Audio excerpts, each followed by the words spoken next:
Hi, I'm Michelle Sterling for Friends of Science Society. Mark Carney has been appointed as climate envoy to the UN. In October 2019, Carney threatened that firms ignoring the climate crisis will go bankrupt. That sounds like a coercive threat from someone who's been pushing carbon markets for decades. Carney is former governor of the Bank of England.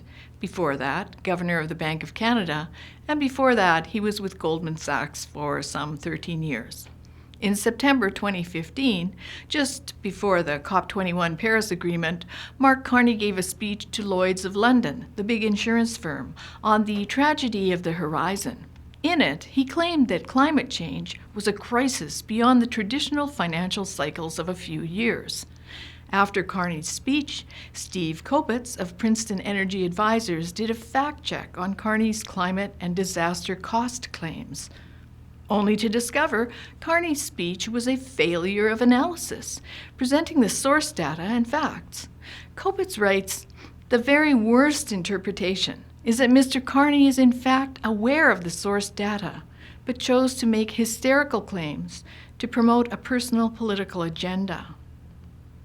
Thus, it's very problematic that Mr. Carney continues to carry these false notions forward to his new position as the climate czar at the UN.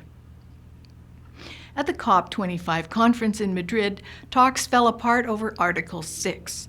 This is a section that refers to carbon trading.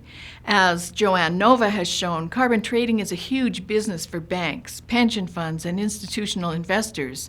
But ultimately, it's a kind of Ponzi scheme that relies on you, the little people, to underwrite it with carbon taxes. She calls it the subprime carbon is coming, referring to the disastrous subprime mortgage meltdown of 2008.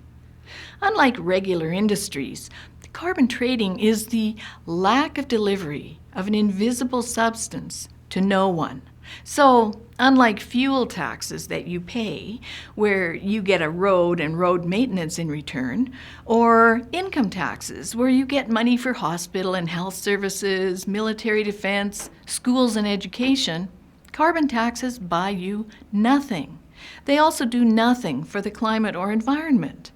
Bjorn Lomborg, the skeptical environmentalist, has shown that even if every country met their Paris Agreement greenhouse gas reduction targets, there might be a reduction in warming of an infinitesimal 0.05 degrees Celsius by 2100.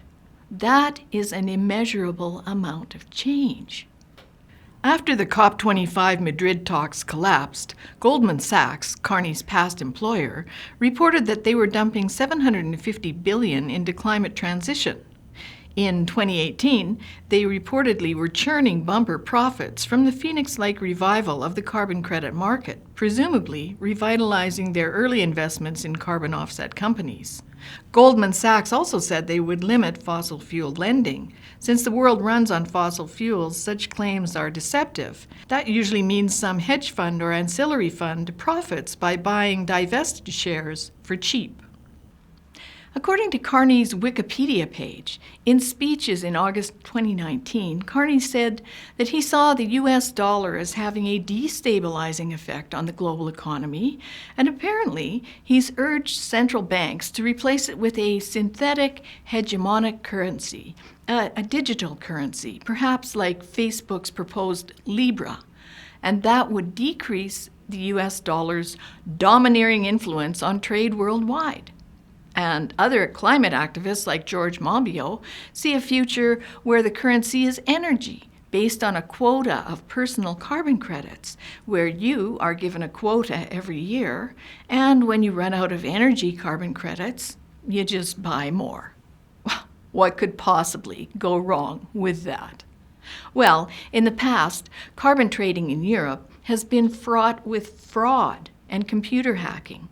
Though advocates claim that the new blockchain, a recent special kind of lockdown digital accounting, would prevent such fraud, as with any digital vehicle, since there's an entry point, it can be hacked. Likewise, conventional money is a neutral means of trade with which you can buy any good or service. Switching to an energy-based economy founded on carbon credit system would be using a substance that has inherent value, energy, for purchasing.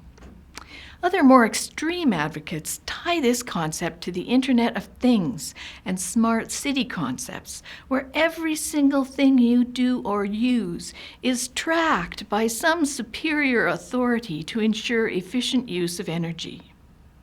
In principle, sounds good to some, but in practice, we see that this evolves into the social credit system now in use in China, where suddenly your activities and energy use, your friends, your associates, your work and socializing determine whether you please the state or not. And if you don't, your access to ordinary freedoms can be digitally cut off.